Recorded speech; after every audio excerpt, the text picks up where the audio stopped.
ക്രൂശിക്കപ്പെട്ട ക്രിസ്തുവിനെ പ്രസംഗിക്കുന്നു. ദൈവത്തിന് സ്തോത്രം. നമുക്ക് വായിക്കാം സ്വാതന്ത്ര്യം. പുറപ്പാട് 5-ാം അധ്യായം 1-ാം വാക്യവും 8-ാം അധ്യായം 1-ാം വാക്യവും. അതിന്റെ ശേഷം മോശയും അഹ്റോനും ചെന്ന് ഫറവോനോട്, മരുഭൂമിയിൽ എനിക്ക് ഉത്സവം കഴിക്കേണ്ടതിന് എന്റെ ജനത്തെ വിട്ടയക്കണം എന്നിപ്രകാരം ഇസ്രായേലിന്റെ ദൈവമായ യഹോവ കൽപ്പിക്കുന്നു എന്ന് പറഞ്ഞു. മരുഭൂമിയിലേക്ക് ഉത്സവം കഴിക്കാൻ എൻ്റെ ജനത്തെ വിട്ടയക്കണമെന്ന് യഹോവ കൽപ്പിക്കുന്നു. എൻ്റെ ജനം ദൈവത്തിൻ്റെ ജനമാണ്. ഇസ്രായേൽക്കാർ ദൈവത്തിൻ്റെ ജനം. അവരെ ദൈവത്തെ ആരാധിക്കാനായിട്ട് ഫറവോൻ്റെ അടുത്തിൽ നിന്ന് വിടർത്താനായിട്ട് ദൈവം ആളെ അയച്ചിരിക്കുകയാണ്. മരുഭൂമിയിൽ വന്ന് എൻ്റെ ജനം എന്നെ ആരാധിപ്പാൻ അവരെ വിട്ടയക്കണം എന്ന് യഹോവയായ കർത്താവ് കൽപ്പിക്കുന്നുവെന്ന് മോശ എന്ന് ഫറവോനോട് പറഞ്ഞു. 8-ാം അധ്യായം 1-ാം വാക്യം. യഹോവ നദിയെ അടിച്ചിട്ട് 7 ദിവസം കഴിഞ്ഞപ്പോൾ മോശയോട് കൽപ്പിച്ചത്, നീ ഫറവോന്റെ അടുക്കൽ ചെന്ന് പറയേണ്ടത് എന്തെന്നാൽ, യഹോവ ഇപ്രകാരം അരുളി ചെയ്യുന്നു, എന്നെ ആരാധിപ്പാൻ എൻ്റെ ജനത്തെ വിട്ടയക്കാം. കാര്യത്തിലുള്ള കൽപ്പനയാണ്, എന്നെ ആരാധിപ്പാൻ എൻ്റെ ജനത്തെ വിട്ടയക്കുക. ഇന്ന് അനേകരെ ബന്ധനത്തിലാണ്. അന്ത ഇസ്രായേൽക്കാരെ പോലെ ബന്ധനത്തിലാണ്. ആരാധനയില്ല. പേരിനുള്ള ആരാധനയൊക്കെ ഉണ്ട്. സ്തോത്രം, സ്തുതി, പ്രൈസ് ദി ലോർഡ്, ഹല്ലേലൂയ ഒക്കെ ഉണ്ട്. അതല്ല, സാക്ഷാത്തായ ആത്മാവിൻ്റെ ആരാധന ഇന്ന് തുലവും കുറഞ്ഞു പോയിരിക്കുന്നു. 12-ാം സങ്കീർത്തനത്തിൽ ദാവീദ് പാടി, യഹോവയെ രക്ഷിക്കണേ, ഭക്തന്മാരില്ലാതെ പോകുന്നു. വിശ്വസ്തന്മാർ മനുഷ്യപുത്രന്മാരിൽ കുറഞ്ഞു പോയിരിക്കുന്നു. യഹോവയെ രക്ഷിക്കണേ, ഭക്തന്മാരില്ലാതെ പോകുന്നു. സത്യാരാധകർ കുറഞ്ഞു പോയിരിക്കുന്ന കാലമാണ്. സത്യാരാധന. നമ്മൾ ഭാഗ്യവശാൽ ഒരു ചെറിയ കൂട്ടം അല്ലേ, എത്രയല്ലേ ഉള്ളൂ, ചെറിയൊരു കൂട്ടം. ഇപ്പോൾ ലോകത്തിന് നാനാഭാഗത്ത് നിന്ന് കേൾക്കുന്നവരും കൂടിയാലും എന്തുണ്ട്, നിസ്സാരമായൊരു ചെറിയ കൂട്ടം. പക്ഷേ ഈ ചെറിയ കൂട്ടം ആരാധിക്കാൻ കൂടി വരുന്നവരാണ്. ആരാധിക്കുക, ദൈവത്തെ സ്തുതിക്കാൻ കൂടി വരുന്നവരാണ്. സ്തുതിയും സ്തോത്രവും പ്രഭയും പുകഴ്ചയും മാഞ്ഞുപോകാത്ത നല്ല ഉന്നതിയും സദാ നേരവും എഴുതാതെ കയറ്റുവാൻ യോഗ്യരായി തീരേണ്ടവരാണ് നാം. ഭയത്തോടുകൂടി കർത്താവിനെ സ്തോത്രം ചെയ്യുന്നത് യുക്തവും ന്യായവുമാകുന്നെന്ന് ഏറ്റു പറയുന്നവരാണ് നാം. സ്തോത്രം. ഈ കുർബാന അനുഗ്രഹങ്ങളും സമാധാനവും വലിയ സ്തോത്രവുമാകുന്നെന്ന് ഏറ്റു പറയുന്നവരാണ് നാം. ദൈവത്തിന് സ്തോത്രം. പ്രിയപ്പെട്ടവരെ, ഞാൻ വിനയപൂർവ്വം നിങ്ങളെ അറിയിക്കട്ടെ, നമുക്ക് ഇന്ന് ഈ ആരാധന മടക്കി കിട്ടണം. സത്യാരാധന മടക്കി കിട്ടണം. വിശുദ്ധിയുടെ ആരാധന നമുക്ക് മടക്കി കിട്ടണം. പിതാക്കന്മാരനുഭവിച്ച ആ മഹത്തായ സന്തോഷത്തിലേക്ക് നമുക്ക് മടങ്ങി പോകണം. വിശുദ്ധിയുടെ ആരാധന, സത്യത്തിൽ ആത്മാവിലുള്ളതായ ആരാധന. അന്ന് ഇസ്രായേൽ ജനം ഫറവോൻ്റെ അടിമത്തത്തിലായിരുന്നു. കഠിനമായി കഷ്ടപ്പെട്ടവർ, യാതനയേറ്റ് പെടഞ്ഞു. കഠിനമായി ജോലി ചെയ്യിക്കും, ശമ്പളമൊന്നുമില്ല, അല്പമൂലം ആഹാരം കൊടുത്താലായി, അത്രയേ ഉള്ളൂ. പാവപ്പെട്ട ഇസ്രായേൽക്കാർ വലഞ്ഞു. എന്നാൽ ഒരു കാലത്ത് പണ്ടുണ്ടായിരുന്ന ഫറവന്മാർ ഇസ്രായേൽക്കാരെ മാനിച്ചിരുന്നു. അന്ന് യാക്കോബിനെ ഗോശൻ ദേശത്ത് പാർപ്പിച്ചുകൊണ്ട്, യാക്കോബിനെയും സന്തതികളെയും 75 പേരെ ഗോശൻ ദേശത്ത് പാർപ്പിച്ചുകൊണ്ട് അവർക്കൊരു പ്രത്യേക ദേശം ഒഴിവെടുത്ത് അങ്ങനെ ആ ദേശത്തിൻ്റെ അതിഥികളായി അവർ കാത്തു സൂക്ഷിച്ചിരുന്നു, അനുഗ്രഹിച്ചിരുന്നു. പക്ഷേ പിന്നെ വന്നപ്പോൾ ഫറവോ മാറി. അടുത്ത് പിന്നെ വന്ന ഫറവോ, ആ രാജാവ് ഇവരെ പീഡിപ്പിക്കാൻ തുടങ്ങി. 430 വർഷം പീഡി അനുഭവിച്ചു. തലമുറകൾ പീഡി അനുഭവിച്ചു. ദൈവത്തിന് സ്തോത്രം. ഇന്നും അങ്ങനെയല്ലേ, പീഡി അനുഭവിക്കുന്നു. എന്താ പീഡ? പൈശാചികൻ്റെ പീഡയാണ്. നിങ്ങൾ മനസ്സിലാക്കുന്ന വെറുതെ ഒരു രാജാവ് പീഡിപ്പിച്ചതെന്നല്ല. ദുഷ്ടപിശാച് അനേകരെ പീഡിപ്പിച്ചുകൊണ്ടിരിക്കുകയാണ്. അഴുക്കിലേക്കും അശുദ്ധിയിലേക്കും വലിച്ചു കൊണ്ടുപോയി കെട്ടിയിട്ട് പീഡിപ്പിക്കുകയാണ്. നമുക്ക് തോന്നും ലോകപരമായ സന്തോഷം, സുഖം നമുക്ക് തോന്നും. പക്ഷേ വലിയ പീഡയാണ്, കഠിനമായ ഉപദ്രവമാണ്. പിശാച് അനേകരെ പീഡിപ്പിച്ചുകൊണ്ടിരിക്കുന്നു. അനേകം ശാപങ്ങൾ വേട്ടയാടുന്നു. ഞാൻ പറഞ്ഞല്ലോ, വേട്ടയാടുന്നു, ശാപങ്ങൾ വേട്ടയാടുന്നു. പീഡയാണ്, പിശാചുക്കളാണ്, ദുരാത്മാക്കൾ. അനേകം ദുരാത്മാക്കൾ ഇന്ന് മനുഷ്യരെ പീഡിപ്പിച്ചുകൊണ്ടിരിക്കുന്നു. ഉറങ്ങാൻ കിടക്കുന്നു, ഇപ്പോൾ ഉറങ്ങാൻ പേടിയാണ്. എന്തിയാ ഉറങ്ങാൻ പേടി? സാറി, അത് ഞാൻ ഉറങ്ങാൻ തുടങ്ങി അല്പം ഒന്ന് മയങ്ങുമ്പോഴേക്കും ആരും വരെ പിടിച്ച് മേലോട്ട് എറിയുന്നു. കിടക്കയിൽ നിന്ന് മേലോട്ട് എറിയുകയാണ്. എനിക്ക് പേടിയാണ്, ഉറങ്ങാൻ പേടിയാകുന്നു. ദൈവത്തിന് സ്തോത്രം. പ്രിയപ്പെട്ടവരെ, ചില ദുസ്വപ്നം കണ്ട് ഞാൻ ഞെട്ടി ഉണരുന്നു. എനിക്ക് ഉറങ്ങാൻ പേടിയാണ്. ഇന്ന് പിശാചനേകരെ ഓരോ തരത്തിൽ ഉപദ്രവിച്ചുകൊണ്ടിരിക്കുകയാണ്. ഓരോ തരത്തിൽ സുബോധം നഷ്ടപ്പെടുത്തിക്കൊണ്ടിരിക്കുകയാണ്. സുബോധമില്ല, ഒരു ബുദ്ധി വൈകല്യം തോന്നാവുന്ന രീതിയിലുള്ളതായ അനർത്ഥങ്ങളിലേക്ക് മനുഷ്യർ വലിച്ചുകൊണ്ട് പോവുകയാണ്. അനേകം രോഗങ്ങളിൽ മനുഷ്യർ ഉൾപ്പെടുത്തുകയാണ്. രോഗങ്ങളിൽ പിടിച്ചു കെട്ടുകയാണ്. രോഗം, വലിയ കഷ്ടതകൾ അനുഭവിക്കുന്നു. പൈസയില്ല, കടം കൂടി വരുന്നു. എന്തു ചെയ്യും? പിശാചാണ് ഇതിന് പിന്നിൽ ഉപദ്രവിക്കുന്നത്. പിശാചിന് ഇടം കൊടുക്കുന്നു, സാത്താൻ ഇടം കൊടുക്കുന്നതുകൊണ്ടാണ് ഇതൊക്കെ വന്നു കൂടുന്നത്, ഓരോന്ന്. അത് ഞാൻ പറഞ്ഞല്ലോ, പൂർവികകാലത്ത് കാരണവന്മാരുടെ കാലത്ത് വന്നു പോയ ചില പാവങ്ങൾ മൂലമാകാം, അവർ ചെയ്ത ചില കൊടും ചെയ്തികൾ മൂലമാകാം, അല്ലെങ്കിൽ നാം തന്നെ സമ്പാദിച്ച ചില പാപങ്ങളാകാം. ഏതായാലും പിശാച് ഉപദ്രവിച്ചുകൊണ്ടിരിക്കുന്നു. എല്ലാ കുടുംബങ്ങളിലെയും പിശാച് ഇങ്ങനെ തകർത്തുകൊണ്ടിരിക്കുകയല്ലേ? അല്ലേ? നിങ്ങൾ അറിയുന്നുണ്ടോ? അത് ദൈവത്തിന് സ്തോത്രം. എൻ്റെ കർത്താവെ, ഞാൻ ഭയപ്പെടുന്നു. ഓരോ കുടുംബങ്ങളെയും പിശാച് ഞെരിച്ചുകൊണ്ടിരിക്കുന്നു. സാത്താൻ്റെ സേനകൾ, ഭീകരന്മാർ ഉപദ്രവിച്ചുകൊണ്ടിരിക്കുന്നു. ഇനി ഒരു കാലത്ത് ഈ സാത്താൻ അവൻ എതിർക്രിസ്തുവായി വെളിപ്പെട്ട് വരും. എതിർക്രിസ്തു, അന്ത്യക്രിസ്തു. അന്നവൻ കഠിനമായി ഉപദ്രവിക്കും, കഠിനമായി ഞെരിക്കും പാവപ്പെട്ടവരെ. സാത്താൻ്റെ ഭീകരമായ ഉപദ്രവങ്ങളുണ്ടാകും. ഇന്നുള്ളതല്ല, പ്രകൃതിയിൽ പോലും ക്ഷോഭങ്ങളുണ്ടാകും. പ്രകൃതിക്ഷോഭങ്ങൾ, വലിയ വലിയ ഭൂമികുലുക്കങ്ങളുണ്ടാകും. നക്ഷത്രം ആകാശത്ത് നിന്ന് ഭൂമിയിലേക്ക് ഉതിർന്നു വീഴും. എന്തെല്ലാം! ഈ ഭൂമി തന്നെ ഇല്ലാതായി പോകും, എല്ലാം പോകും. പ്രിയപ്പെട്ടവരെ, ഇന്ന് പിശാച് മനുഷ്യരെ ഉപദ്രവിച്ചുകൊണ്ടിരിക്കുന്നു. നിങ്ങൾക്ക് പിശാചിൻ്റെ ഉപദ്രവമുണ്ടോ? യൗസേപ്പിനെ ആ സ്ത്രീ പാവം ചെയ്യാൻ പ്രേരിപ്പിച്ചു. അത് പിശാചിൻ്റെ ബാധയാണ്, സാത്താൻ്റെ ബാധയാണ്. എത്രയോ പേര് ഇങ്ങനെയുള്ള ബാധകൾപ്പെട്ട് നശിക്കുന്നുണ്ട്. ആർക്കും ഒന്നും അറിയാൻ വയ്യ, ചിന്തിക്കുന്നില്ല. പിശാച് ബാധയാണ് എന്നെ ഈ അഴുക്കിലേക്ക് കൊണ്ടുപോകുന്നതെന്ന് ആരും ചിന്തിക്കുന്നില്ല.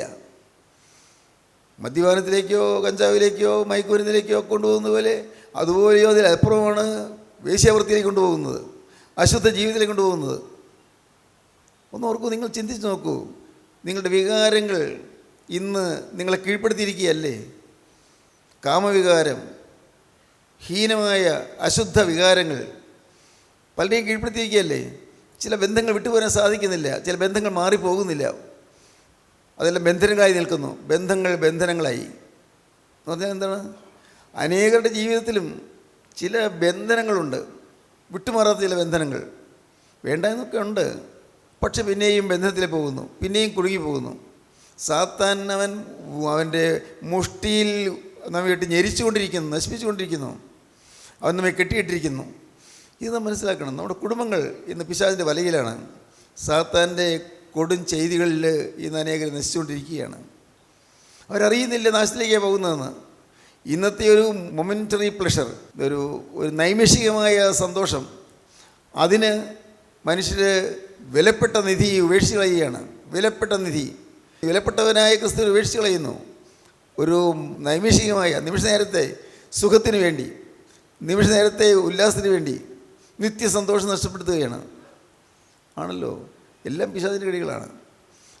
നാം ഇതറിഞ്ഞു കഴിയുമ്പോൾ നാം നമ്മെ തന്നെ കർത്താവിലേക്ക് അങ്ങ് വിട്ടുകൊടുക്കണം. കർത്താവേ, ഒരു ദുഷ്ട പിശാച് എന്നെ വലയം ചെയ്ത് നിൽക്കുന്നുണ്ട്. എൻ്റെ ഭാവി നശിപ്പിക്കാൻ ഒരു ഭീകരനായ ദുഷ്ടൻ എൻ്റെ പിന്നാലതയുണ്ട്. അവനെ വലയിൽ കൊടുക്കാൻ വന്നിരിക്കുകയാണ്. കർത്താവേ, നീ എന്നെ രക്ഷിച്ചില്ലെങ്കിൽ എനിക്ക് സ്വന്തമായി രക്ഷപ്പെടാൻ സാധ്യമല്ല. പരീക്ഷയിലേക്ക് ഞങ്ങളെ പ്രവേശിപ്പിക്കരുതേ, ദുഷ്ടങ്ങൾ നിങ്ങളെ വിടുവിക്കണമേ. പരീക്ഷകളെന്ന പ്രലോഭനങ്ങൾ വന്നാൽ ഞാൻ വീണുപോകും. അയ്യോ, പ്രലോഭനങ്ങളിലേക്ക് പോകാതെ നീ എന്നെ തടുത്തുകൊള്ളണമേ. പരീക്ഷയിലേക്ക് എന്നെ പ്രവേശിപ്പിക്കരുതേ, ദുഷ്ടങ്ങളിൽ നിന്ന് എന്നെ വീണ്ടെടുക്കണമേ. ദുഷ്ടങ്ങളിൽ നിന്ന്, ദുഷ്ടനായ പിശാചിൽ നിന്ന് രക്ഷിക്കണമേ. നമ്മൾ നിരന്തരമായി പ്രാർത്ഥനയായി വിചാരിക്കണം. ഇന്ന് വളരെ ശക്തിയോടെ തേജസ്സോടെ നിൽക്കുന്ന ഒരു ദൈവദാസൻ പോലും ഒരു സമയം വരുമ്പോൾ ചിലപ്പോൾ വീണുപോയി വരും. കാരണം എപ്പോഴും പിശാച് ഇങ്ങനെ ലക്ഷ്യം വയ്ക്കുന്നത് ദൈവമക്കളെയാണ്. പരിശുദ്ധാത്മാവിൻ്റെ കൃപ ലഭിച്ച ദൈവമക്കളെയാണ് പിശാച് ലക്ഷ്യം വയ്ക്കുന്നത്. സമാധാനമായി കഴിയുന്ന കുടുംബങ്ങളെയാണ് പിശാച് വലവീശി പിടിക്കുന്നത്. വളരെ ഐശ്വര്യത്തിലേക്ക് പോകുന്ന ആളുകളെയാണ് പിശാച് വലവീശി പിടിക്കുന്നത്. ഈ സാത്താൻ്റെ തന്ത്രങ്ങളിൽ നാം കുടുങ്ങി പോകരുത്. ദൈവത്തിന് സ്തോത്രം. ഫറവോൻ പാവപ്പെട്ട ജനത്തെ ഞെരുക്കി. അവർ നിലവിളിച്ചു. നമുക്ക് പുറപ്പാട് പുസ്തകം 2-ാം അധ്യായത്തിൽ 21-ാം വാക്യം മുതൽ. ഏറെ നാൾ കഴിഞ്ഞിട്ട് മിസ്രയീം രാജാവ് മരിച്ചു. ഇസ്രായേൽ മക്കൾ അടിമവേല നിമിത്തം നെടുവീർപ്പിട്ട് നിലവിളിച്ചു. ഇസ്രായേൽ മക്കൾ അടിമവേല നിമിത്തം നെടുവീർപ്പിട്ട് നിലവിളിച്ചു. അടിമവേല ഹേതുവായുള്ള നിലവിളി ദൈവസന്നിധിയിൽ എത്തി. അടിമവേല ഹേതുവായുള്ള നിലവിളി ദൈവസന്നിധിയിലെത്തി. ദൈവം കേട്ടു. പാവപ്പെട്ട ജനം, അവർ ഒരു കാലം സുഖമായിട്ട് ജീവിച്ചവരാണ്. എന്നാൽ ഇന്ന് മിസ്രയീമിലെ ഈ പുതിയ ഫറവോ രാജാവ് വന്നപ്പോൾ അവരെ ഞെരുക്കുന്നവർ, നശിപ്പിക്കുന്നതുകൊണ്ട് അവർ നിലവിളിച്ചു. നിലവിളി ദൈവസന്നിധിയിലെത്തി. ദൈവം അവരുടെ നിലവിളി കേട്ടു. ദൈവം അബ്രഹാമിനോടും ഇസ്ഹാക്കിനോടും യാക്കോബിനോടും തനിക്കുള്ള നിയമവും ഓർത്തു. ദൈവത്തിന് സ്തോത്രം. സ്നേഹവാനായ ദൈവം ഓർക്കുക, പിതാക്കന്മാരോട് ചെയ്ത നിയമം ഓർക്കുന്നു. സ്തോത്രം. പ്രിയപ്പെട്ടവർ, നമ്മുടെ യോഗ്യത കൊണ്ടൊന്നുമല്ല. നമ്മുടെ പൂർവ്വപിതാക്കന്മാരായ വിശുദ്ധന്മാരായ പിതാക്കന്മാർ അവർ സമ്പാദിച്ച ചില സ്വത്ത് നാം ഇന്ന് അനുഭവിക്കുകയാണ്. പൂർവികരായ വിശുദ്ധപിതാക്കന്മാർ അവർ സമ്പാദിച്ച സ്വത്ത് ആത്മാവിൻ്റെ സമ്പത്താണ്. അവർ സമ്പാദിച്ച സ്വത്ത് സ്നേഹമാണ്, പരിശുദ്ധ സ്നേഹം. അവർ സമ്പാദിച്ച സ്വത്ത് വിശുദ്ധിയാണ്, വിശുദ്ധി. അവർ സമ്പാദിച്ച സ്വത്ത് വിശ്വാസമാണ്. ഇങ്ങനെയുള്ള സമ്പത്താണ് പൂർവികരായ വിശുദ്ധപിതാക്കന്മാർ നമുക്ക് നേടിത്തന്നത്. ഇന്നതെല്ലാം പോയി എല്ലാം പോയല്ലോ. എവിടെയുണ്ട് വിശുദ്ധി? എവിടെയുണ്ട് സ്നേഹം? നാം മറ്റുള്ളവരെ നോക്കണ്ട, നമ്മുടെ കാര്യം നോക്കിയാൽ മതിയല്ലോ. നോക്കൂ, നമ്മുടെ ജീവിതത്തിലേക്ക് നോക്കൂ. ഇന്ന് പൂർണ്ണ വിശുദ്ധി നാം പ്രാപിക്കുന്നുണ്ടോ? അതിനുള്ള ദാഹം നോക്കുന്നുണ്ടോ? കറുതീർന്ന ജീവിതം വേണമെന്നുള്ളതായി ആഗ്രഹം നോക്കുന്നുണ്ടോ? തെറ്റുകൂടാതെ ജീവിക്കണമെന്നുള്ളതായി ദാഹം നോക്കുന്നുണ്ടോ? ഉണ്ടോ? ചിന്തിച്ച് നോക്കൂ. മുമ്പൊരു കാലത്ത് വന്നുപോയ പാപങ്ങളെ ഓർത്തുള്ള നെടുവീർപ്പുള്ള നിലവിളി നോക്കുന്നുണ്ടോ? എൻ്റെ കർത്താവേ, സാത്താൻ എന്നെ വഞ്ചിച്ച് കളഞ്ഞല്ലോ, എന്നെ കുരുക്കിൽപ്പെടുത്തി പോയല്ലോ, ഞാൻ അപകടത്തിൽപ്പെട്ടു പോയല്ലോ, അയ്യോ എൻ്റെ ജീവിതം നശിച്ചു പോയല്ലോ എന്നുള്ള നിലവിളി നോക്കുന്നുണ്ടോ? ഇല്ല പ്രിയരെ, പലർക്കും ഇല്ല. ആ നന്ദിയില്ല. ദൈവം എന്നെ വിടുവിച്ചു എന്നുള്ള നന്ദിയില്ല. ദൈവം എന്നെ സ്നേഹിച്ചു, എൻ്റെ ബന്ധനങ്ങൾ അഴിച്ചു എന്നുള്ളതായ നന്ദിയില്ല. ഇസ്രായേൽ മക്കൾ നെടുവീർപ്പിട്ട് നിലവിളിച്ചു. ദൈവം അവരുടെ പ്രാർത്ഥന നിലവിളി കേട്ടു. സ്തോത്രം. ദൈവം മോശയെ അയച്ചു. മോശ എന്ന് ഫറവോ രാജാവിൻ്റെ അടുക്കൽ ചെന്നു. എന്നെ ആരാധിപ്പാൻ എൻ്റെ ജനത്തെ വിട്ടയക്കുക. ദൈവത്തിന് സ്തോത്രം. എന്നെ ആരാധിപ്പാൻ എൻ്റെ ജനത്തെ വിട്ടയക്കുക. ഫറവോ രാജാവ് ശ്രദ്ധിച്ച് കേട്ടില്ല. ഉടനെ ഫറവോ രാജാവിന് കൂടെ മന്ത്രവാദികളുണ്ട്. മോശ വടി നിലത്തിട്ടപ്പോൾ ആ വടി സർപ്പമായി തീർന്നു. പിന്നെ വീണ്ടും വലിച്ചെടുത്തപ്പോൾ വീണ്ടും വടിയായി തീർന്നു. മന്ത്രവാദികൾ പറഞ്ഞു, ഇതൊക്കെ ഞങ്ങൾക്ക് ചെയ്യാൻ സാധിക്കും. ഇവർ ഈ പറയുന്ന യഹോവയ്ക്ക് മാത്രമല്ല, ഞങ്ങൾക്കും ചെയ്യാൻ സാധിക്കും. അവർ വടി നിലത്തിട്ടു, പാമ്പായി തീർന്നു. അവർ വടി പിടിച്ചു, വീണ്ടും വടിയായി തീർന്നു. അവരെന്നാ കുഴപ്പം? ദൈവവേല പോലെയുള്ളതായ പാരലൽ വേലകൾ നടക്കുന്നുണ്ട്. പാരലൽ വേല, സമാന്തര വേലകൾ നടക്കും. ദൈവത്തിന് സ്തോത്രം. രോഗശാന്തി കാണിക്കും, അത്ഭുതങ്ങൾ കാണിക്കും, അടയാളങ്ങൾ കാണിക്കും. ദൈവത്തിന് സ്തോത്രം. എൻ്റെ ദൈവമേ, ഞാൻ ഭയത്തോടെ പറയട്ടെ, ഇന്ന് ആത്മീയത്തിൻ്റെ പേരിൽ നടക്കുന്നതായ അനേകം പ്രഹസനങ്ങൾ, അനേകം നാടകങ്ങൾ, പേടിപ്പെടുത്തുന്ന നാടകങ്ങൾ പലരും അറിയുന്നില്ല. ഇതൊന്നും സത്യവചനത്തെ വിട്ടിട്ട് ഇന്ന് അത്ഭുതങ്ങൾ പിറകെ പോകുന്നൊരു ലോകം. പാവങ്ങൾ, സാധുക്കൾ, എട്ടും പൊട്ടും തിരിയാത്തവർ, ഒന്നും അറിയാൻ വയ്യാത്തവർ പോയി വലയിൽ കുടുങ്ങുന്നു. അത്ഭുത രോഗശാന്തി കേൾക്കുമ്പോൾ പോയി നോക്കാമെന്ന് വിചാരിക്കുന്നു. ദൈവത്തിന് സ്തോത്രം. പ്രിയപ്പെട്ടവരെ, അത്ഭുതങ്ങൾ പിറകെ പോകുന്ന ലോകം, അതിശയങ്ങൾ പിറകെ പോകുന്ന ലോകം. ശരി, വശം കെട്ടാണ്. കൊച്ചിൻ്റെ രോഗം വന്നാൽ എന്താ ചെയ്യുക? ചികിത്സിക്കും. ചികിത്സിച്ചിട്ട് മാറില്ലെങ്കിൽ പിന്നെ കാര്യങ്ങളൊക്കെ പറയും, അത് അവിടെ പോയാൽ മതി, അതവിടെ ഒരു സിദ്ധനുണ്ട്, അത് വലിയ ഭക്തനാണ്, അദ്ദേഹം കൈ തൊട്ടാൽ മതി, ഉടനെ രോഗം മാറും. നല്ല കാര്യമല്ലേ? പോകും ആളുകൾ, പാവപ്പെട്ടവർ. ഈ ജനം അന്ധതയിൽ തപ്പി നടക്കുന്നു. അന്ധതയിലേക്ക് അവർ നയിച്ചു. കുരുടനും വഴി കാട്ടുന്നു. ദൈവത്തിന് സ്തോത്രം. പ്രിയപ്പെട്ടവരെ, അന്ന് ഫറവോ രാജാവിൻ്റെ അടിമത്തിൽ വലയുന്ന ജനത്തിന് മോചനം ലഭിക്കാൻ മോശയെന്ന് പറഞ്ഞു. അപ്പോൾ ഫറവോ അവൻ്റെ മന്ത്രവാദികൾ വിളിച്ചു. മോശ ചെയ്ത അത്ഭുതങ്ങൾ അവരും ചെയ്തു. ദൈവത്തിന് സ്തോത്രം. 7-ാം അധ്യായത്തിൻ്റെ വായിക്കാം, 12-ാം വാക്യം മുതൽ വായിക്കാം. 12-ാം വാക്യം മുതൽ. അവർ ഓരോരുത്തൻ താൻ്റെ വടി നിലത്തിട്ടു, അവയും സർപ്പങ്ങളായി തീർന്നു. എന്നാൽ അഹ്റോന്റെ വടി അവരുടെ വടികളെ വിഴുങ്ങിക്കളഞ്ഞു. മന്ത്രവാദികളുടെ വടികളെ അഹ്റോന്റെ വഴി വിഴുങ്ങിക്കളഞ്ഞു. പിന്നെ ഫറവോന്റെ ഹൃദയമോ യഹോവ അരുളി ചെയ്തതുപോലെ കഠിനപ്പെട്ടു. ഫറവോന്റെ ഹൃദയം പിന്നെയും കഠിനപ്പെട്ടു, വിട്ടു കൊടുത്തില്ല. അവൻ അവരെ ശ്രദ്ധിച്ചതുമില്ല. ഈ യോശയും എന്ന് പറഞ്ഞതൊന്നും അവൻ ഫറവോ ശ്രദ്ധിച്ചില്ല. അപ്പോൾ യഹോവ മോശയോട് അരുളി ചെയ്തത്, ഫറവോന്റെ ഹൃദയം കഠിനപ്പെട്ടിരിക്കുന്നു, ജനത്തെ വിട്ടയപ്പാൻ അവന് മനസ്സില്ല. ജനത്തെ വിട്ടയക്കാൻ അവന് മനസ്സില്ല. രാവിലെ നീ ഫറവോന്റെ അടുക്കൽ ചെല്ലുക, അവൻ വെള്ളത്തിന്റെ അടുക്കൽ ഇറങ്ങി വരും. ദൈവത്തിന് സ്തോത്രം.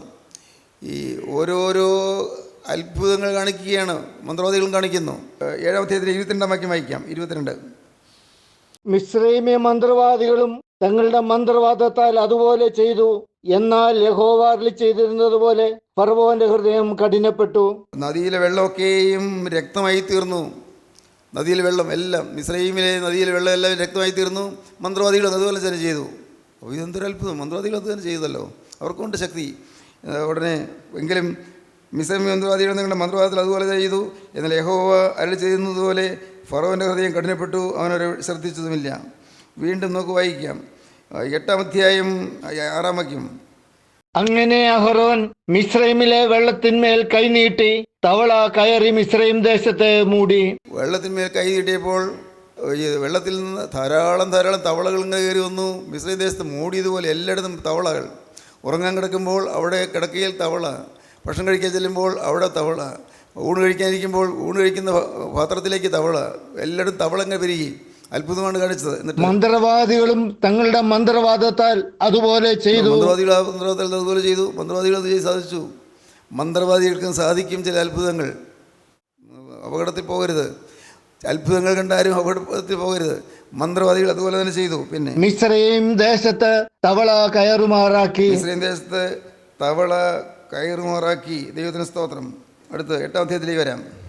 8-ാം അധ്യായം 8-ാം അധ്യായത്തിൻ്റെ 12-ാം വാക്യം. അങ്ങനെ മോശയും അഹ്റോനും ഫറവോന്റെ അടുക്കൽ നിന്ന് ഇറങ്ങി ഫറവോന്റെ മേൽ വരുത്തിയ തവള നിമിത്തം മോശെ യഹോവയോട് പ്രാർത്ഥിച്ചു. മോശയുടെ പ്രാർത്ഥന പ്രകാരം യഹോവ ചെയ്തു.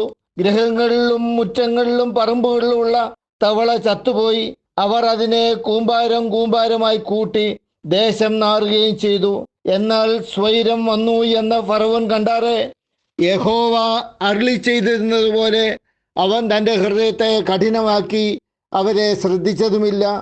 അപ്പോൾ യഹോവ മോശയോട്, നിന്റെ വടി നീട്ടി നിലത്തിലെ പൊടിയെ അടിക്ക എന്ന് അഹ്റോനോട് പറക. അഹരോൻ വടി നീട്ടി നിലത്തെ പൊടി അടിക്കുക എന്ന് പറഞ്ഞു. അത് മിസ്രൈം ദേശത്ത് എല്ലായിടവും പേനായി തീരും എന്ന് കൽപ്പിച്ചു. വടി കൊണ്ടടിച്ചപ്പോൾ അതെല്ലാം പൊടിയെല്ലാം പേനായി തീർന്നു. പേൻ. അവർ അങ്ങനെ ചെയ്തു. അഹ്റോൻ വടിയോടുകൂടെ കൈനീട്ടി നിലത്തിലെ പൊടിയെ അടിച്ചു. അത് മനുഷ്യരുടെ മേലും മൃഗങ്ങളിന്മേലും പേനായി തീർന്നു. മിസ്രൈം ദേശത്തെങ്ങും നിലത്തിലെ പൊടിയെല്ലാം പേനായി തീർന്നു. നിലത്തിലെ പൊടിയെല്ലാം പേനായി തീർന്നു. പേന് ഒരു ക്ഷുദ്രപ്രാണി പേനായി തീർന്നു. മന്ത്രവാദികളും തങ്ങളുടെ മന്ത്രവാദത്താൽ പേൻ ഉളവാക്കുവാൻ അതുപോലെ ചെയ്തു. മന്ത്രവാദികളും മന്ത്രവാദത്താൽ പേൻ ഉണ്ടാക്കാൻ അതുപോലെ തന്നെ ചെയ്തു നോക്കി. അവർക്ക് കഴിഞ്ഞില്ല. കണ്ടോ, കുറേ അത്ഭുതങ്ങളൊക്കെ ആദ്യം ചെയ്തു.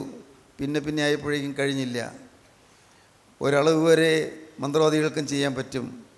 ഒരളവ് വരെ പിശാചുക്കൾക്കും പ്രവർത്തിക്കാൻ പറ്റും. അത്ഭുതങ്ങൾ കാണിക്കാൻ പറ്റും. അത്ഭുതം കൊണ്ടൊന്നും ആരും നഷ്ടപ്പെട്ടു പോകരുത്, അപകടത്തിൽ പോകരുത്. മന്ത്രവാദി ഇപ്രാവശ്യം പെയിൻ ഉളവാക്കാൻ നോക്കിയിട്ട് നോക്കിയിട്ട് സാധിച്ചില്ല. മന്ത്രവാദികൾ അതുപോലെ ചെയ്യാൻ നോക്കി, അത് അവർക്ക് സാധിച്ചില്ല. അടുത്ത വാക്യം. മനുഷ്യരുടെയും മൃഗങ്ങളുടെയും മേൽ പേൻ ഉളവായതുകൊണ്ട് മന്ത്രവാദികൾ ഫറവോനോട്, ഇത് ദൈവത്തിന്റെ വിരലാവുന്നു എന്ന് പറഞ്ഞു. ഇത് മന്ത്രവാദികൾ ഫറവോനോട് പറഞ്ഞു, ഇത് ഞങ്ങൾക്ക് സാധിക്കുന്നില്ല കേട്ടോ, ഇത് ദൈവത്തിൻ്റെ വിരലാണ്, ദൈവത്തിൻ്റെ കൈയായി പ്രവർത്തിക്കുന്നത്. മന്ത്രവാദികൾ സമ്മതിക്കേണ്ടി വന്നു. ഫറവോനോട് പറഞ്ഞു, ഇത് ദൈവത്തിൻ്റെ വിരലാകുന്നു എന്ന് പറഞ്ഞു. സ്തോത്രം. ഈ പ്രാവശ്യം ഇത്തിരി അയഞ്ഞു. ഈ രക്ഷയില്ല, അയച്ചേ പറ്റൂ. ഫറവോൻ സൂത്രം ചെയ്തു. 25-ാം വാക്യം. അപ്പോൾ ഫറവോൻ മോശയെയും അഹ്റോനെയും വിളിച്ചു, നിങ്ങൾ പോയി ദേശത്ത് വെച്ച് തന്നെ നിങ്ങളുടെ ദൈവത്തിന് യാഗം കഴിപ്പീനെന്ന് പറഞ്ഞു. അഹ്റോൻ പറഞ്ഞു, ഇത് മരുഭൂമിയിലേക്ക് പോകേണ്ട ആവശ്യമില്ലല്ലോ, ഇവിടെ നിങ്ങൾക്ക് യാഗം കഴിക്കാമല്ലോ, ഉത്സവം കൂട്ടത്തെ ആകാമല്ലോ, നിങ്ങൾ അങ്ങോട്ടൊന്നും പോകണ്ട, ഇവിടെ തന്നെ മതി, ഇവിടെ എല്ലാം ഉണ്ടല്ലോ.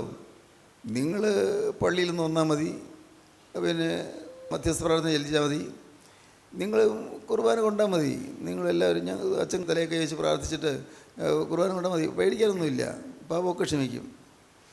ഇങ്ങനെയെല്ലാമുള്ള മൂഢവിശ്വാസത്തിൽ പാവപ്പെട്ട ജനം ഇന്ന് കുടുങ്ങി കിടക്കുകയാണ്.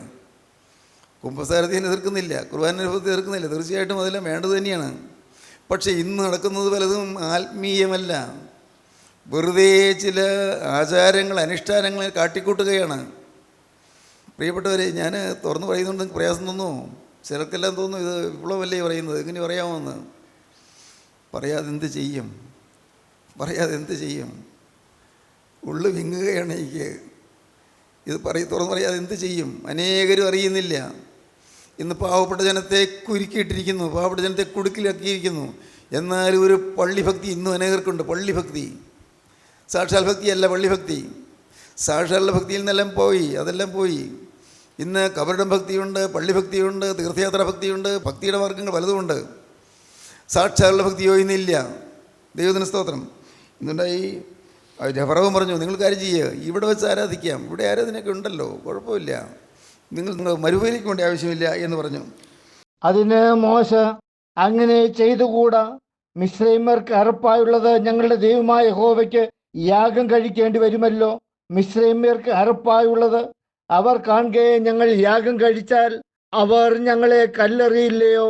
ഞങ്ങളുടെ ദൈവമായ യഹോവ ഞങ്ങളോട് കൽപ്പിച്ചതുപോലെ ഞങ്ങൾ 3 ദിവസത്തെ വഴി ദൂരം മരുഭൂമിയിൽ പോയി അവന് യാഗം കഴിക്കണം എന്ന് പറഞ്ഞു. മോശ പറഞ്ഞു, ഞങ്ങൾക്ക് ഇവിടെ യാഗം കഴിക്കാൻ സാധിക്കില്ല, ആരാധന ഇവിടെ നടക്കില്ല, ഇത് ദുർമന്ത്രവാദികളുടെ നാടാണ്, ഞങ്ങൾക്ക് 3 ദിവസം വഴി മരുഭൂമിയിൽ കൂടി പോകണം, 3 ദിവസത്തെ വഴി, അത് പോയാലേ യാഗം കഴിക്കാൻ പറ്റുമെന്ന് പറഞ്ഞു. അടുത്ത്, അപ്പോൾ ഫറവോൻ, നിങ്ങളുടെ ദൈവമായ യഹോവയ്ക്ക് മരുഭൂമിയിൽ വെച്ച് യാഗം കഴിക്കേണ്ടതിന് നിങ്ങളെ വിട്ടയക്കാം, അതിദൂരത്ത് മാത്രം പോകരുത്. നിങ്ങൾ വിട്ടയക്കാമെന്നേ, നിങ്ങൾ പിന്നെ പ്രശ്നങ്ങളൊന്നും ഉണ്ടാക്കണ്ട, പേനുണ്ടാക്കേണ്ട, തവള ഉണ്ടാക്കേണ്ടതൊന്നും വേണ്ട, നിങ്ങൾ വിട്ടയക്കാം.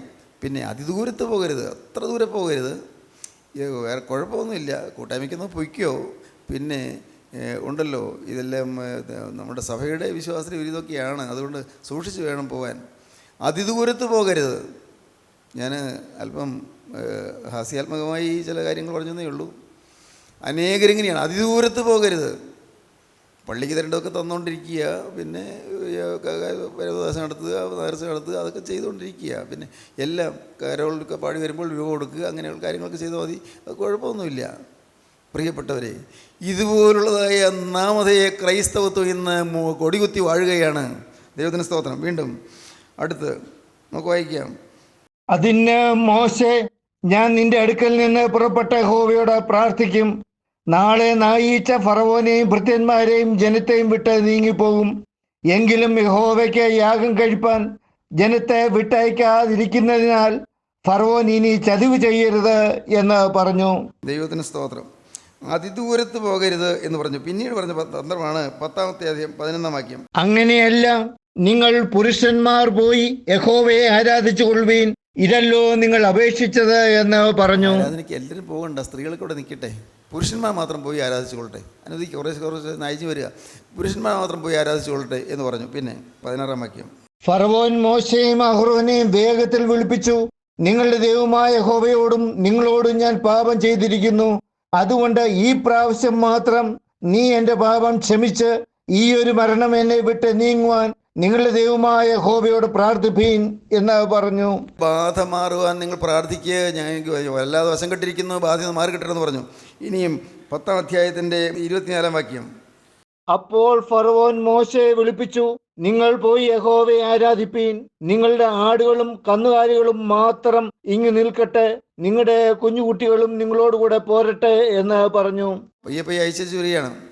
നിങ്ങൾ പുരുഷന്മാർ മാത്രം പോകുക അല്ല, നിങ്ങൾ എല്ലാവരും പൊയ്ക്കോ, കുഞ്ഞുകുട്ടികൾ നിൽക്കട്ടെ, പക്ഷേ നിങ്ങളുടെ ആടുകളും കന്നുകാലികളും മാത്രം ഇവിടെ നിൽക്കട്ടെ, കുറച്ച് ഇവിടെ വെച്ചു പോവുക, അല്ലെങ്കിൽ നിങ്ങൾ പിന്നെ തിരിച്ചു വന്നില്ലെങ്കിലോ. പ്രിയപ്പെട്ടവരെ, ഈ വാക്യങ്ങളുടെ അടിസ്ഥാനത്തിൽ സാത്താൻ നമ്മെ തടുത്തുകൊണ്ടിരിക്കുകയാണ്. നാം ആരും രക്ഷപ്പെടരുതെന്നാണ് പിശാചിൻ്റെ ഉദ്ദേശം. ആരും രക്ഷപ്പെടരുത്, എല്ലാവരും പിശാചിൻ്റെ ദൂതന്മാർക്ക് ഒരുക്കിക്കുന്ന നരകാഗ്നിയിലേക്ക് പോകണമെന്നാണ് അവൻ്റെ ആഗ്രഹം. അതിനുവേണ്ടിയാണ് ഇന്ന് സാത്താൻ പ്രവർത്തിച്ചുകൊണ്ടിരിക്കുന്നത്, അതിനുവേണ്ടിയാണ് സാത്താൻ സംസാരിച്ചുകൊണ്ടിരിക്കുന്നത്. ഓർക്കുക, ദൈവത്തിന് സ്തോത്രം. എൻ്റെ കരുണയുള്ള കർത്താവിൻ്റെ കൃപയാൽ ഇന്ന് ഭാഗ്യവശാൽ നാം ദൈവസന്നിധിയിൽ വന്നുകൂടിയിരിക്കുന്നു. നിങ്ങൾക്ക് ആരാധിക്കാൻ താല്പര്യമുണ്ടോ? വാസ്തവമായി ആരാധിക്കാൻ താല്പര്യമുണ്ടോ? എങ്കിൽ പ്രിയപ്പെട്ടവരെ, ഞാൻ പറഞ്ഞു തരാം. നിങ്ങളുടെ ജീവിതത്തിൽ ഹൃദയത്തിൽ പറ്റിപ്പിടിച്ചിരിക്കുന്നതെല്ലാം നിങ്ങൾ വേണ്ട എന്ന് വയ്ക്കണം. എന്താ പറയുന്നത്? നിങ്ങൾക്ക് തോന്നുന്നു, സാർ അങ്ങനെയൊക്കെയാണോ? ദൈവത്തിൻ്റെ വലിയ നാമം മഹത്വപ്പെടട്ടെ. എൻ്റെ ജീവനുള്ള ദൈവം അറിയുന്നല്ലോ. ഞാൻ ദൈവത്തോട് ചില കാര്യങ്ങളൊക്കെ പറഞ്ഞിട്ടുണ്ട്. വേണ്ട കർത്താവേ, വേണ്ട, ലോകത്തിലെ യാതൊരു ലാഭവും വേണ്ട, വേണ്ട, എനിക്ക് എൻ്റെ യേശുവിനെ പ്രസാദിപ്പിച്ചാൽ മാത്രം മതി, വേറൊന്നും വേണ്ട. ഞാൻ ചിലപ്പോൾ പറഞ്ഞിട്ടുണ്ട്, കർത്താവേ, ഞാൻ വേറൊന്നും നിന്നോട് ചോദിച്ചില്ലല്ലോ, വേറൊന്നും നിന്നോട് ഞാൻ ആവശ്യപ്പെട്ടില്ലല്ലോ, എനിക്കിതിൻ്റെ വിശുദ്ധി തന്നാൽ മാത്രം മതി, നിൻ്റെ സ്നേഹം എൻ്റെ മേൽ എൻ്റെ ഉള്ളത്തിലേക്ക് തന്നാൽ മാത്രം മതി, വേറൊന്നും വേണ്ട, ഒന്നും വേണ്ട എന്ന്. ദൈവത്തിന് സ്തോത്രം. നിങ്ങൾക്ക് മനസ്സിലാവില്ലായിരിക്കാം, പക്ഷെ ഞാൻ പറയട്ടെ, മുഴുവനായി ക്രിസ്തുവിന് വേണ്ടി വേദനിക്കപ്പെട്ട ജീവിതം അത് സാധ്യമാണ് എന്ന് നിങ്ങൾ വിശ്വസിക്കുക. വേണമെങ്കിൽ നിങ്ങൾക്ക് അത് സാധ്യമായി കിട്ടും. നിങ്ങൾ ആവശ്യക്കാരാണെങ്കിൽ സാധിക്കും, സത്യാരാധന തുടങ്ങണം. സത്യാരാധനയ്ക്ക് വേണ്ടി നിങ്ങൾ എല്ലാം വിട്ടുപിരിക്കണം. അതുകൊണ്ട് നിങ്ങൾ ഭാര്യ ഉപേക്ഷിക്കണം എന്നല്ല പറഞ്ഞത്, മക്കളെ ഉപേക്ഷിക്കണം എന്നല്ല പറഞ്ഞത്, മാതാപിതാക്കളെ ഉപേക്ഷിക്കണം എന്നല്ല പറഞ്ഞത്, നിങ്ങളുടെ ജോലി ഉപേക്ഷിക്കണം എന്നല്ല പറഞ്ഞത്, വരുമാനം ഉപേക്ഷിക്കണം എന്നല്ല പറഞ്ഞത്. പ്രിയപ്പെട്ടവരെ, തെറ്റിദ്ധരിക്കേണ്ട. ദൈവത്തിന് സ്തോത്രം. അതിനെല്ലാം അതാതിൻ്റെ ക്രമീകരണങ്ങളുണ്ട്, അതാതിൻ്റെ അതിർവരമ്പുകളുണ്ട്. നിങ്ങൾക്കിതെല്ലാം അനുഭവിക്കാം. ദൈവത്തിന് സ്തോത്രം. ഇതൊന്നും അനുഭവിക്കേണ്ട എന്ന് കർത്താവ് പറയുന്നില്ല, ഒന്നും വർജിക്കണമെന്ന് കർത്താവ് പറയുന്നില്ല. എന്നാലോ കരുണയുള്ള കർത്താവ് നിങ്ങളെ ഇതിൽ നിന്നെല്ലാം മാറ്റിയെടുത്ത് നിങ്ങളെ വിശുദ്ധ ജനമാക്കി തീർക്കാൻ ആഗ്രഹിക്കുന്നു. നിങ്ങളുടെ ഓരോരുത്തരുടെയും മേൽ തൻ്റെ കൃപയുടെ അത്ഭുതകരം വരാൻ കർത്താവ് ഇന്ന് കരം നീട്ടുന്നു. നിങ്ങൾ വിശ്വസിക്കൂ. കർത്താവേ, എന്നെ സത്യാരാധനാക്കി മാറ്റണമേ, എന്നെ അനുഗ്രഹിക്കണമേ നിങ്ങൾ പറയൂ. ദൈവത്തോട് പറയൂ, കർത്താവേ എന്നെ ഇന്ന് അനുഗ്രഹിക്കണമേ എന്ന് പറഞ്ഞുകൊണ്ട് കർത്താവിൻ്റെ കരങ്ങളിലേക്ക് നിങ്ങൾ കൊടുക്കൂ. ദൈവത്തിന് സ്തോത്രം. ദൈവത്തിൻ്റെ ശക്തി നിങ്ങളുടെ മേൽ വരികയും നിങ്ങൾക്ക് സാക്ഷാത്തായ ആരാധനയുടെ സൗകുമാര്യം ലഭിക്കുകയും ചെയ്യും. നിങ്ങൾ ദൈവത്തെ സ്തുതിക്കാൻ തുടങ്ങും. ദൈവത്തിന് സ്തോത്രം. ജീവനുള്ള ദൈവമേ, കരുണയുള്ള കർത്താവേ, അവിടെ ഞങ്ങളുടെ കൂടെ തന്നെ ഉള്ളതിനായി സ്തോത്രം. പാവികളായ ഞങ്ങളോട് മനസ്സിലതിനായി സ്തോത്രം. ഒരു അർഹതയും ഒരു യോഗ്യതയില്ലായിരുന്നിട്ട് നിങ്ങളെ സന്ദർശിക്കാമെന്നതിനായി സ്തോത്രം. നിന്നെ നടുതലയെ നനയ്ക്കുന്ന കൃപയ്ക്കായി സ്തോത്രം. നിന്നെ നടുതലയെ വളവിട്ട് വളർത്തുന്നതിനായി സ്തോത്രം. എല്ലാവരെയും അനുഗ്രഹിക്കണമേ. അവിടുത്തെ രണ്ടാമത്തെ വരവിൻ്റെ എല്ലാവരെയും ഒരുക്കണമേ. യേശുക്രിസ്തുവിൻ്റെ മഹത്വമേറിയ നാമത്തിൽ പ്രാർത്ഥിക്കുന്നവരോട് കേൾക്കണമേ. ആമീൻ. ഹല്ലേലൂയ, ഹല്ലേലൂയ, ഹല്ലേലൂയ.